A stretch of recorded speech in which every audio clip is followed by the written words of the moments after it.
Hello everyone, good morning, Happy New Year.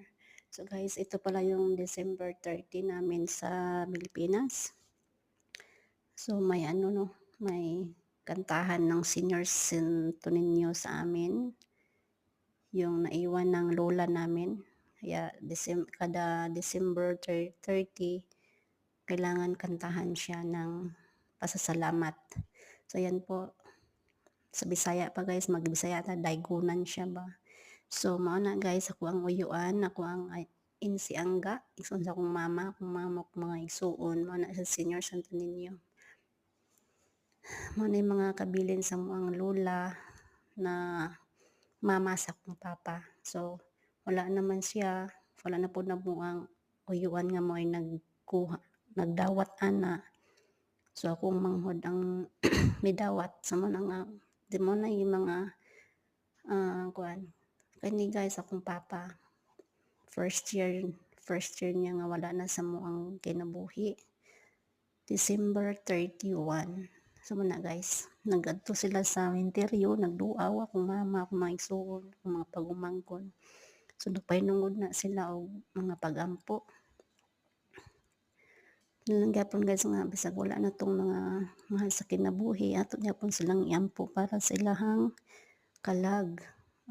Muna nga gyapon nato sila kalimtan sa iapil sa itong mga pagampo. Ano guys, akong mama diha ako atong mananabta na mo no sa Auntie Mila. So humanan na nila guys, picture mo na akong uyuan, nakayelo, igso ni papa sa kuldori. So mana akong pagmangkon. Good morning madam.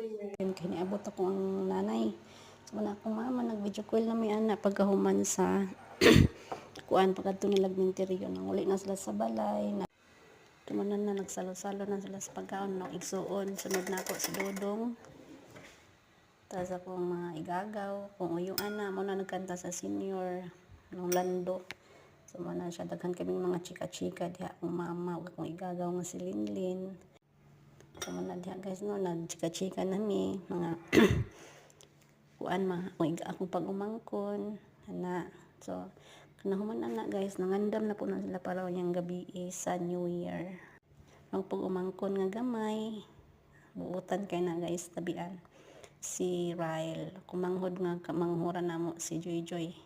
So nagandam na sila diha para sa New Year. Mao na nimo ang New Year guys, nagandam pud mi para sa kay magsugat pud mi sa New Year dinhi sa Jordan. So mo na ako maigsuon, nag-video